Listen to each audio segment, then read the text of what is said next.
Ndugu zangu waheshimiwa Waislamu, mshukuruni Mwenyezi Mungu. Hamjapitiwa na masuala ambayo yanaitwa vita. Sisi tumepitiwa na masuala kama hayo, na Allah Subhanahu wa Ta'ala katunusuru na atazidi kutunusuru. Na nyie mko katika neema, zidisheni subira, mbaki ndani ya neema. Siku moja nilitoka kuswali Ijumaa, nilikuwa na ndugu yangu Sheikh Zuberi. Tukiwa Buyenzi sehemu panaitwa barabara ya pili. Risasi zikalia eneo linaitwa Bwiza, zikawa kwa wingi. Nikatoka ninakimbia.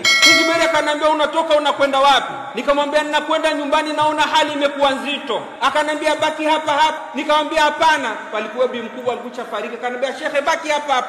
Risasi zilikuwa nyingi, nikatoka ninakimbia. Nimefika sehemu panaitwa barabara ya 5 namba 50. Palikuwa bomba la barabarani, watu wakikinga maji. Ndugu zangu Waislamu, risasi zilikuwa nyingi. Alikuwa binti ana miaka kama 13. Alikuja anakimbia, amevaa sare za shule. Anakuja anakimbia, kaniona nimekaa nyuma ya bomba la maji. Anakuja aje kukaa nyuma yangu. Risasi likampitua, akaanguka chini machaji. Nimekaa ninatetemeka. Ninamwona binti anavyohangaika. Mvua ikanyesha kidogo. Bado nipo njiani. Risasi zikawa zimepumzika kama dakika 3. Nikawa nimetoka, lakini yule binti alikuwa ameanguka vibaya. Matiti yamebaki nje.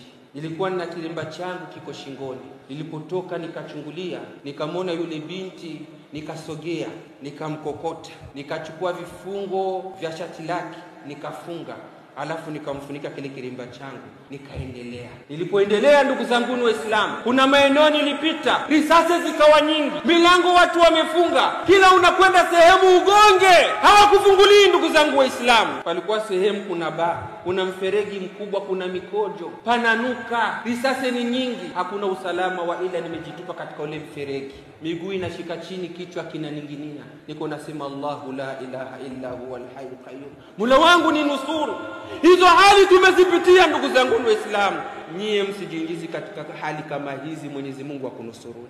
Amani ni kitu cha muhimu.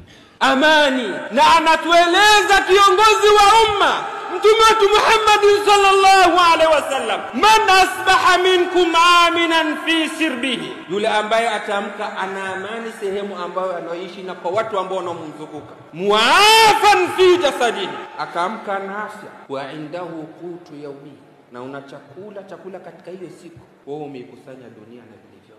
Msipimi kuhatarisha usalama. Msipimi, msijaribu ndugu zangu Waislamu. Kuna kipindi tumefikia sisi, mwezi Ramadhani, nadhani baadhi yenu wanafahamu, mwisho wa kutoka nje saa 1 ya usiku.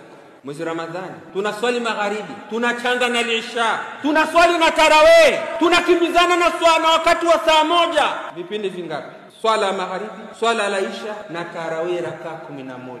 Ndio watu wanakwenda nyumbani, hakuna kutoka mpaka kesho saa 12 asubuhi. Mnafahamu kama hiyo hali tumeishi, lakini kwa sasa tuna amani katika nchi yetu. Mwenyezi Mungu azidishe amani, yasiwapitie yaliyotupitia.